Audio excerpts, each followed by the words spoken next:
Una vez más, cumpliendo con vuestra voluntad como ganadora de la última encuesta, llegó el momento de ponerme manos a la obra con mi primer top 40 de la poderosa Dreamcast, donde para la ocasión no comentaré los minijuegos y utilidades de la Visual Memory Unit a fin de no eternizar los respectivos tops, intentando que en su conjunto esta selección le otorgara todo el sentido del mundo por el que en su momento muchos de nosotros nos decantamos por la blanquita de Sega. Número 10. Virtua Cop 2. Con permiso de la Elite Edition de PlayStation 2, que magistralmente reunía las dos primeras entregas de esta olvidada franquicia, estamos ante la mejor versión doméstica de entre las que llegamos a contar de este clásico videojuego de pistolas de los salones arcade, producido por el legendario Yu Suzuki, antaño una de las grandes figuras de Sega, que siendo continuista con respecto a la primera entrega, tomaría de nuevo la vieja fórmula para que con pistola en mano fuéramos avanzando por los caminos marcados enfundados en el uniforme del agente Rage, en esta ocasión respaldado por sus compañeros Janet y Smarty, con los que nos abriríamos paso a disparo limpio lidiando contra el ejército armado del temible Joe Fang, el último cabecilla del imperio criminal Evil, quien sembrando el caos por las calles de Virtua, la metrópoli donde transcurre la acción del juego, deberá ser puesto bajo arresto para que la paz vuelva a imperar en la sitiada ciudad, una misión de la que nos haremos cargo barriendo la oleada de delincuencia que asola los 9 niveles con sus 3 zonas repletas de criminales que tratarán de impedirnos el paso a través de los caminos que deberemos limpiar de toda esta chusma, incluyendo al jefazo que nos espera en el último tramo de la respectiva zona por conquistar, lo que ofreciendo cierta resistencia no tuviera mayor misterio que el de aprenderse sus rutinas de ataque, de igual forma que deberemos hacer lo propio en la batalla definitiva con el malo maloso de Joe, siendo en resumen un juegazo entretenido pero quizás demasiado corto, que sacando moderado partido a las posibilidades técnicas de la consola, se trata de una excelente conversión de uno de los videojuegos de pistola más adictivos de los salones arcade. Número 9. Daytona USA 2001. La mejor adaptación del clásico de la recreativa, coronado como uno de los mejores videojuegos de carreras de alta velocidad, el cual, técnicamente siendo de lo más potente de la consola, se presentaba chillonamente colorido, pero manteniendo ese punto de realismo para la recreación de los diferentes vehículos que tendremos la posibilidad de conducir y de los 8 detallados circuitos en los que llegaremos a competir, siendo 3 los originales de la recreativa, 2 que fueran extraídos de la versión Championship Circuit Edition de Sega Saturn y 3 exclusivos de este renovado juego de la poderosa Dreamcast, destacando además que mismamente dentro de la opción Single Race podremos elegir diferentes modos de recorrido para participar en las diferentes pistas, donde en un máximo de 40 vueltas podrán concentrarse hasta 40 bólidos en pantalla sin que por ello la fluidez se resintiera lo más mínimo, una pasada que de nuevo demostraba la potencia de la consola, que en su último año de vida comercial recibió unos cuantos juegazos de altura como este gran clásico, cuya versión europea, por desgracia, carecía del modo Battle.net con el que disputar las alocadas carreras a través de la red. Una pena que prescindieran de esta opción para los segueros de la consola con la espiral azul, pero no por ello dejamos de disfrutar de las demás opciones de este bestial videojuego que, exigente en cuanto al control se refiere, se dejaba llevar con el control pad y hacía las delicias de aquellos afortunados dueños de un volante Race Controller con el que parecía estar jugando a la genuina versión de la recreativa, técnicamente superada por este renovado juego de la blanquita de Sega que, reforzado con unas melodías de lujo, nos hizo vivir con intensidad las vertiginosas carreras provistas en este gran clásico que, a la sombra de otros titanes de la consola, sigue siendo igualmente respetado y admirado por los fervientes amantes de los videojuegos de carreras arcade. Número 8. Project Justice Rival Schools 2. La última entrega de la olvidada franquicia de Capcom, en la que las contiendas de los colegiales y profesores volvieron con fuerza, incrementando la plantilla de luchadores de las diferentes escuelas, ascendiendo a un total de 29 guerreros, contando los peleadores ocultos que podremos desbloquear para con todos ellos gozar de las frenéticas peleas recreadas con unos gráficos punteros que, aunque no fueran la panacea para los estándares de la consola, superaban con creces lo visto visto en la anterior entrega, manteniendo una notable fluidez en pantalla que no se irrumpía por mayor que fuera la carga visual exponencialmente puesta a prueba con los rápidos movimientos de los luchadores, quienes ávidos de venganza impondrían su fuerza mediante su repertorio de supergolpes especiales potenciados por hasta 2 compañeros de nuestro equipo con los que haremos frente a los rivales que tendremos por derrotar dentro de los diferentes modos de juego. Un abanico de opciones con las que tenemos aseguradas unas cuantas horas de entretenimiento del bueno, pese a que en Occidente nos quedamos con una versión recortada respecto a la homóloga japonesa repleta de interesantes opciones. Un recorte considerable para un videojuego notable que a nivel comercial no tuvo la fortuna de su parte,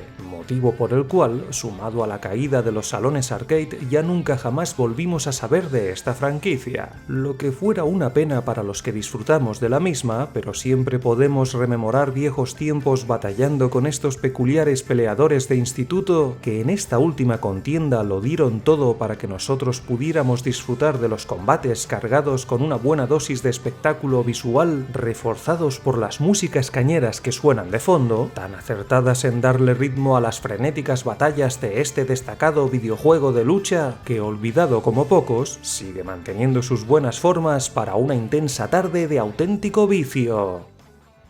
Número 7. Bomberman Online. La correspondiente dosis de nuestro artificiero cabezón que, aterrizando en la blanquita de Sega con una estética impecable, plasmando sus bonitos gráficos mediante la técnica cel shading, nos ofrecía incontables horas de diversión, ya fuera disputando las alocadas batallas con los colegas a través de las diversas opciones multijugador local o mediante las apasionantes partidas a través de la red, así como también podíamos optar por jugar en solitario participando en las desafiantes Bombalympics, donde el campeón que supere los 5 eventos con sus diferentes pruebas consiguiendo alzarse con las sagradas medallas de oro tendrá el gran honor de ser reconocido como Master Bomberman, una meta que nos marcaremos en este explosivo campeonato, donde por supuesto también pelearemos duro contra los jefes de cada uno de los eventos. Un festival lleno de retos para un videojuego colorido y divertido que tanto nipones como europeos nos quedamos con las ganas de poder sumarlo a nuestra colección de juegazos, algo que podemos justificar con que para esas fechas el destino de la consola ya estuviera sellado y que por ello nadie se atrevió a distribuirlo en la Tierra del Sol naciente ni en el viejo continente, lo que huelga decir que pese a esta falta, los jugones curiosos por descubrir las bondades de Bomberman Online no se privaron de echarle el guante mediante la importación para por lo menos meterse de lleno en las bomba olimpiadas en las que la IA de la consola no lo ponía nada fácil en según qué batallas, llegando incluso a ser desesperante por momentos, por lo que sobra decir que jugarlo en solitario no se podía medir a la diversión que suponía desafiar a tus amigos con los que desatar la locura quemando el lector de la máquina por medio de este explosivo CD-ROM que claramente dentro del catálogo de la consola fuera uno de los grandes abanderados de los videojuegos multiplayer.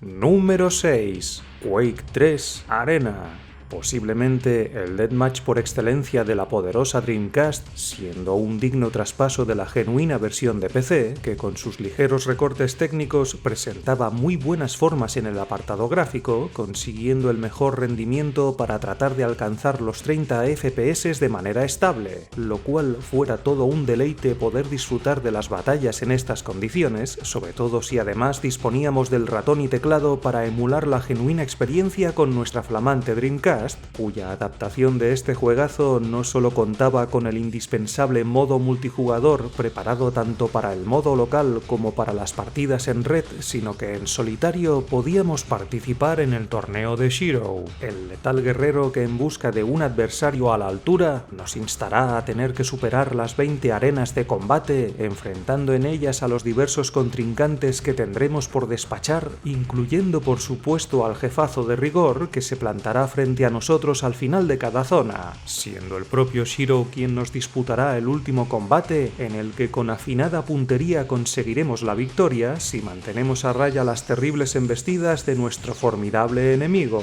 algo que dicho así pareciera hasta sencillo, pero que tanto este como algunos guerreros a derrotar lo pondrán realmente complicado en los niveles de dificultad más elevados, haciendo que fuera todo un reto alzarnos como campeones de este torneo demencial, el cual nos mantendrá lo suficientemente enganchados como para querer culminarlo, pero debo admitir que en su momento me quedé con ganas de más, llegando a echar en falta un modo campaña al estilo clásico como el de las anteriores entregas, un pequeño chasco que me llevé al comprarlo a ciegas, pese a que verdaderamente disfruté de este shooter violento cargado con sus melodías metaleras que te ponían en sintonía con la locura desatada en esta joya de la consola, que junto a Unreal Tournament, dentro de su género, fuera la mejor opción para descargar nuestra furia con la máquina de Sega. Número 5. Dino Crisis. El llamado Resident Evil con dinosaurios, donde encarnando a la intrépida Regina, miembro de las fuerzas especiales del equipo SWORD, tendremos que hacer frente a las citadas bestias prehistóricas que moran dentro de una base científico-militar situada en la isla Ibis, un lugar apartado del mundo en el que, respaldados por nuestros compañeros de misión, deberemos ir en busca del Dr. Kirk, el erudito científico responsable de un asombroso hallazgo bautizado como la Tercera Energía, supuestamente la fuente definitiva de energía limpia que de alguna manera ha traído de vuelta a los extinguidos dinosaurios, quienes liberados de sus captores han masacrado a casi todos los habitantes del vasto complejo, lo que bajo este panorama nos espera una aventura plagada de peligros enfrentando a las temibles bestias que, campando a sus anchas por las diferentes áreas, lo pondrán realmente difícil en cada uno de los encuentros con nuestra joven soldado, la cual, para poder avanzar, también tendrá que resolver infinidad de puzzles, así como tener que conseguir los discos y códigos clave que le servirán para abrir los diversos accesos de la base, siendo quizás para muchos el punto más tedioso de esta portentosa aventura por tener que ir andando de acá para allá, explorando cada rincón en busca de los pertinentes objetos y pistas, aunque a su favor debemos remarcar que la trama se presenta mucho más rica e interesante de lo esperado, y pese a que esta adaptación de la blanquita de Sega no sacaba demasiado partido a las bondades técnicas de la consola, siendo un port prácticamente idéntico al genuino juego de PlayStation, lo cierto es que los amantes del mismo, entre los que me incluyo, no pudimos dejar de lado a esta correcta versión de uno de los videojuegos más laureados que encontraremos navegando entre las ilustres franquicias de Capcom, no siendo pocos los que clamamos por un remake a la altura, que de seguro, tarde o temprano, la avispada desarrolladora nos traerá bajo sorpresa de pocos cuando ésta se vea en la tesitura de tener que echar mano de los temidos dinosaurios.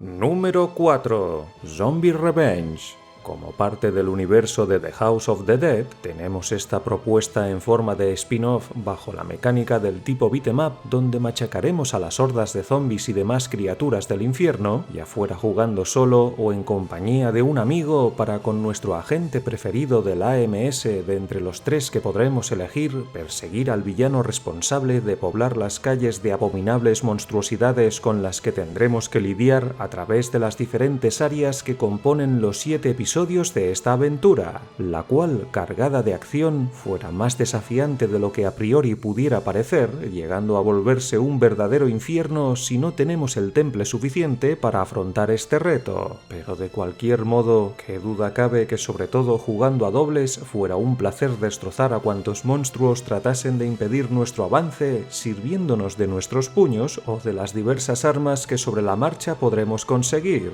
Una misión que para los amantes del género y de la temática zombie se presenta de lo más interesante a la par que espectacular, sobre todo en lo que se refiere a las batallas con los jefes intermedios y los de final de fase, siendo todos ellos tan terroríficos como peligrosos, por lo que en estos combates tendremos que dar lo máximo para vencer a esta tropa de putrefactos engendros que, si nos place, una vez derrotados, podremos volver a luchar con ellos en el modo versus boss, una de las opciones exclusivas de la versión de Dreamcast, tal que así como como el modo original que nos permite en solitario revivir la historia bajo 3 opciones diferentes que añadieran mayor dificultad a este juegazo, en el que si queremos, dentro del modo lucha, podremos batirnos en duelo con un colega donde a puñetazo limpio o con las armas de las que dispongamos deberemos despacharlo como si del peor enemigo se tratara, haciendo que por todas estas opciones, junto al clásico modo arcade, este monstruoso beat'em up se convirtiera en uno de los grandes imprescindibles de la consola que, por supuesto, no deberías perderte si realmente gustas de pelear con los muertos.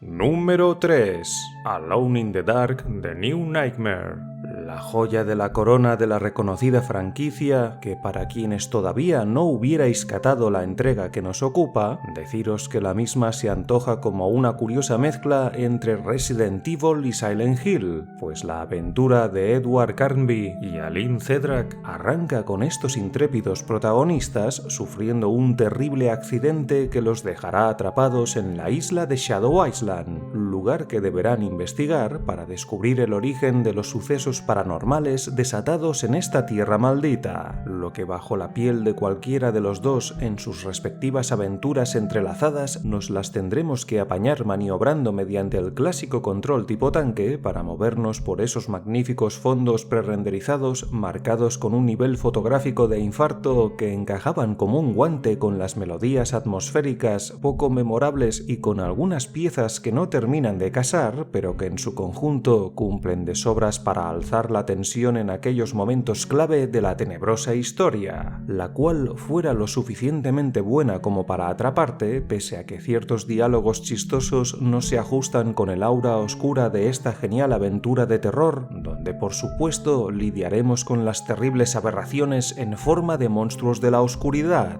unos seres sensibles a la luz, especialmente de la proyectada por nuestra inestimable linterna, tanto para infligir daño a la mayoría de estas criaturas, como para incluso llegar a resolver determinados puzzles, siendo algunos de estos más complejos que otros, y que en ciertos casos no estará de más echarle un vistazo a las notas o documentos para hallar la solución. Lo que sobre esto, un detalle que me hizo perder la cabeza fue que pese a que el genuino juego de PlayStation, así como las demás adaptaciones, contaban con las voces y textos en español, la versión de Dreamcast nos llegó completamente en inglés, algo que podíamos pasar por alto en cuanto al doblaje se refiere, pues las voces en castellano no es que fueran lo mejor que hubiéramos escuchado, pero lo de no incluir siquiera los textos traducidos fue un error que para muchos le restó enteros a la versión de la blanquita de Sega, que pese a este desliz y a las propias fallas del juego, recomiendo cuanto menos echarle un vistazo, pues para gusto de servidor, este sigue siendo el mejor videojuego del oscuro universo de Alone in the Dark.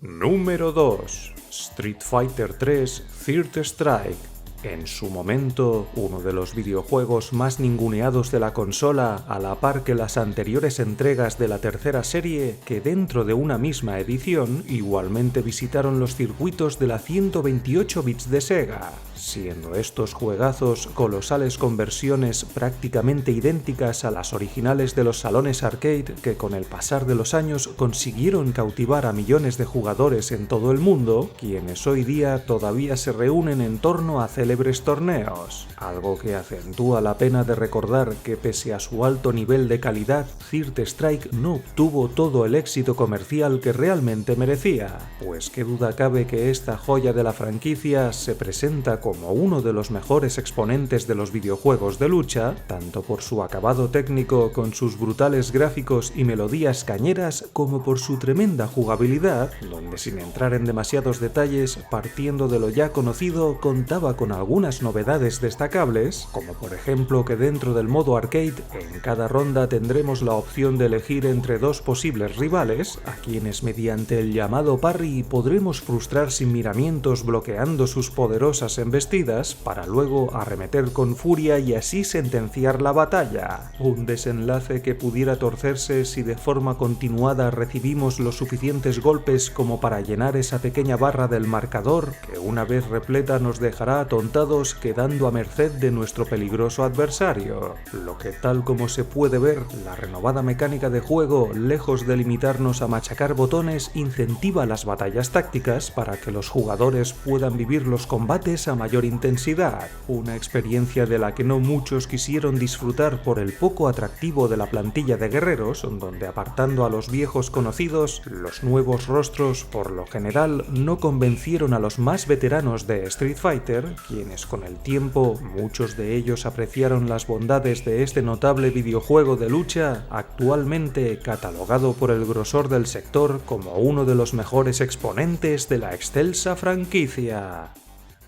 Número 1. Blue Stinger. Como uno de los primeros videojuegos de la consola y en busca de lucir la potencia de Dreamcast, no pude más que darle una oportunidad a esta propuesta de clímax que, mediante su peculiar aventura de acción marcada con leves pinceladas de survival horror, deleitó los ojos de quienes apostamos por la blanquita de Sega. Y aunque este videojuego quedase lejos de ser perfecto, pues presentaba un control demasiado tosco y un sistema de cámaras que por momentos nos dejara vendidos, técnicamente fuera uno de los primeros titanes que marcaba la diferencia respecto a las obsoletas consolas de la competencia, demostrando una notable fluidez en esos correctos gráficos generados en tiempo real, reforzados por las acertadas melodías compuestas para esta interesante aventura, cuya historia partía en una lejana isla que emergió de donde supuestamente se estrelló el meteorito que 65 millones de años atrás extinguió a los dinosaurios de la faz de la Tierra, siendo en dicha isla donde una empresa de biotecnología llamada Kimra levantó un centro de investigación dotado con algunas zonas de recreo y turismo, lugar donde Elliot G. Belade, miembro de élite de las fuerzas Esser, pretendía pasar sus plácidas vacaciones, pero justo al momento de su llegada, un objeto caído del cielo provoca que la isla entera quede atrapada bajo un campo de fuerza de energía desconocida, lo cual, tras nuestros primeros pasos que nos llevarán a conocer a Dox Bauer, capitán de un barco de suministros, intercalando manualmente el control entre ambos, deberemos procurar escapar de la isla sirviéndonos de la ayuda de Janine King, la última superviviente del equipo de seguridad, y una misteriosa criatura espectral de origen extraterrestre llamada Nephilim, una tarea que nos llevará sus buenas horas de juego, puesto que al margen de tener que resolver los pertinentes puzzles, así como dar con las diversas llaves y objetos para abrirnos paso por las diferentes áreas, nos encontraremos con que la mayoría de los habitantes del complejo se han convertido en horripilantes monstruos que, junto a otro tipo de criaturas, tratarán de acabar con nosotros, provocando momentos de alta tensión que tendremos que superar sacando partido de todas las armas que sobre la marcha podremos conseguir para salir de una sola pieza de esta isla infernal, siendo en su conjunto uno de los mejores videojuegos de acción de la consola, pese a que tanto sus mecánicas como el apartado técnico hubieran quedado netamente desfasados con el pasar de los años. Y aunque soy consciente de que a muchos Blue Stinger no les convenció y que probablemente no seáis pocos los que os hayáis quedado a cuadros por verlo colocado en el número 1 de este top 10 videojuegos de bronce, en conciencia debía otorgarle la primera plaza, puesto que los buenos recuerdos que atesoro del mismo merecían su justo reconocimiento en esta pequeña selección, a la que prontamente le seguirán mis 10 videojuegos de plata, que a gusto de servidor igualmente fueran dignos de tener su lugar en este primer top 40 de la poderosa Dreamcast.